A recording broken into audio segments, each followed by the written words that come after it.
16 मई 2014 से पहले आपने कब देखा था भारत के प्राइम मिनिस्टर को सुनने के लिए ऐसे लोग बेताब हों, इतनी लंबी लाइन लगी हो। हम गर्व फील करते हैं कि हम बनारस से हैं क्योंकि मोदी जी वहाँ से हैं। हर हर महादेव। मोदी बेराड़ा जोग माँ आव्या अम्बे माँ, जोग माँ जगमग थाय रे आव्या अम्बे माँ। 16 मई 2014 से पहले जब हिंदुस्तान के पीएम कहीं जाते थे तो प्लेन लैंड करता था, 4 मीटिंग होती थी और वापस लौट आते थे। लेकिन 12 साल में ग्लोबल पॉलिटिक्स में हिंदुस्तान का कद बहुत बढ़ गया है। भारत का नाम दुनिया में गूंज रहा है। दुनिया का हर देश हिंदुस्तान के करीब आना चाहता है, भारत के साथ चलना चाहता है।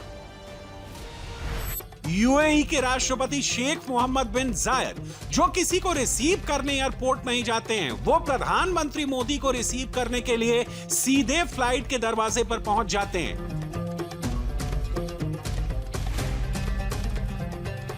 ये बदलाव सिर्फ मोदी की वजह से है। 12 साल में जो बदला है उसको देखकर पाकिस्तान बहुत जलने लगा है।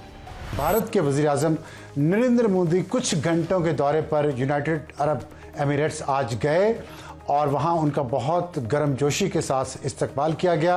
मोहम्मद बिन जायद जो यूएई के सदर हैं, वो खुद एयरपोर्ट पे गए उनका इस्तकबाल करने के लिए, जो बहुत अनयूजुअल है। और साथ ये भी आप देखें अगर कि पहली दफ़ा मैंने उन्हें पूरे शूज़ पहने देखा है, वरना वो चप्पल ही पहने होते हैं। तो इतना फॉर्मल तरीके से उन्होंने भारत के वज़ीर-ए-आज़म का इस्तकबाल किया। और इंडिया के वज़ीर-ए-आज़म नरेंद्र मोदी वो वर्ल्ड लीडर थे जो ईरान पर हमले से एक दिन पहले इसराइल में मौजूद थे और अब यूएई में मौजूद हैं और वहाँ पे मुआहदे किए हैं, जिसमें डिफेंस और सिक्योरिटी का मुआहदा भी है, जदीद टेक्नोलॉजी का, तवानाई का और सरमायाकारी के मजीद मुआहदे भी हैं।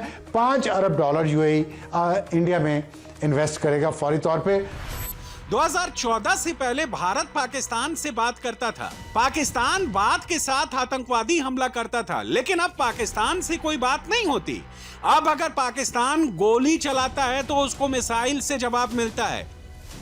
12 साल में पाकिस्तान को एक्सपोज कर दिया है। जिन इस्लामिक मुल्कों का नाम पाकिस्तान दिन रात रटता था, वहां पर अब मोदी का नाम गूंजता है। इस बार इंडिया के प्राइम मिनिस्टर मोदी का जो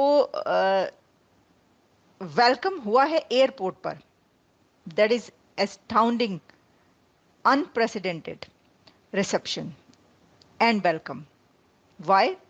क्योंकि जो प्रेसिडेंट ऑफ यूएई हैं वो खुद एयरपोर्ट गए और एयरपोर्ट की सीढ़ियों पर जाकर उन्होंने नरेंद्र मोदी को रिसीव किया। 12 साल पहले 16 मई 2014 को हिंदुस्तान में सत्ता बदली थी। हिंदुस्तान में पहली बार बीजेपी की पूर्ण बहुमत की सरकार बनी थी। 16 मई 2014 को नरेंद्र मोदी के नाम पर हिंदुस्तान ने मुहर लगा दी थी। 12 साल पहले देश के एक फैसले ने आज पूरी दुनिया बदल दी। आज 16 मई है। आज से 12 वर्ष पहले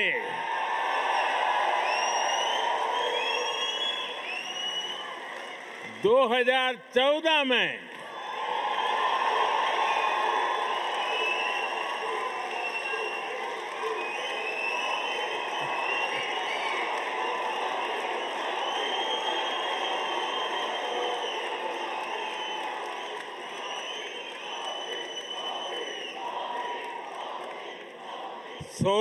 मई 2014 कुछ खास हुआ था।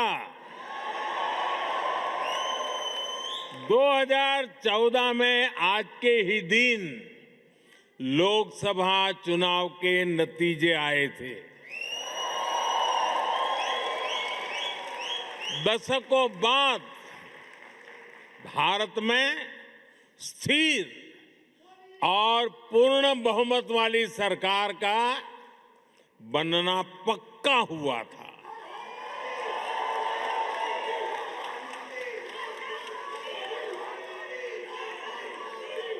एक वो दिन था और एक आज का दिन है। कोटि कोटि भारतवासियों का विश्वास मुझे न रुकने देता है और न थकने देता है। ये नॉन स्टॉप चले ही जा रहा है। 2014 से पहले आज की तस्वीर कौन सोच सकता था? नरेंद्र मोदी का अब मुकाबला राहुल गांधी या अखिलेश यादव से नहीं रहा। 12 साल में नरेंद्र मोदी वर्ल्ड लीडर बन चुके हैं। डोनाल्ड ट्रंप भी मोदी का लोहा मान चुके हैं। मोदी ने वर्ल्ड ऑर्डर बदल दिया है। नरेंद्र मोदी अब क्या करने वाले हैं? क्यों दुनिया की नजर एक बार फिर मोदी पर टिकी है? मोदी अब कौन से मिशन पर निकले हैं? क्यों यूरोप को मोदी का इतनी बेसब्री से इंतजार था? 15 से 20 मई ये 6 दिन हिंदुस्तान के लिए बहुत अहम हैं। आज की दुनिया किस तरह नई नई चुनौतियों से जूझ रही है। पहले कोरोना आया, फिर युद्ध होने शुरू हो गए और अब आज की एनर्जी क्राइसिस है। ये दशक दुनिया के लिए आपदाओं का दशक बन रहा है। हम सभी देख रहे हैं, अगर ये स्थितियां तेजी से नहीं बदली गई तो बीते अनेक दशकों की उपलब्धियों पर पानी फिर जाएगा। दुनिया की बहुत बड़ी आबादी फिर से गरीबी के दलदल में चली जाएगी। प्रधानमंत्री मोदी एक ऐसे मिशन पर निकले हैं जो हिंदुस्तान के भविष्य में बहुत बड़ी भूमिका निभाएगा। एनर्जी आपातकाल में मोदी ने जिन देशों को चुना है वो बहुत अहम है। 15 मई को सबसे पहले प्रधानमंत्री मोदी यूएई गए, उसके बाद वहां से नीदरलैंड, 17 मई तक वहां रहेंगे। 17 मई को नीदरलैंड से स्वीडन रवाना होंगे। 19 मई को नॉर्वे पहुंचेंगे। नॉर्वे से सीधे इटली जाएंगे, जहां पर 20 मई तक रुकेंगे। यूरोप के इन 4 देशों से भारत का $55 अरब से ज्यादा का द्विपक्षीय व्यापार है। इस वक्त दुनिया के 3 बड़े लीडर बड़ी डील मिशन पर हैं। अमेरिकी राष्ट्रपति डोनाल्ड ट्रंप भी चीन गए थे, वहां से खाली हाथ आ गए। चीन और अमेरिका के बीच कोई बड़ा समझौता नहीं हुआ, न बात बनी। दुनिया बहुत बड़े चक्रव्यूह में फंस गई है। दुनिया के बड़े बड़े देश इस चक्रव्यूह में फंस चुके हैं, लेकिन इस चक्रव्यूह में भारत नहीं फंसेगा, क्योंकि इस चक्रव्यूह को तोड़ना नरेंद्र मोदी को आता है, जिसका पहला चक्र नरेंद्र मोदी ने तोड़ना भी शुरू कर दिया है। महज 120 मिनट में भारत ने यूएई के साथ $5 अरब का निवेश समझौता कर लिया।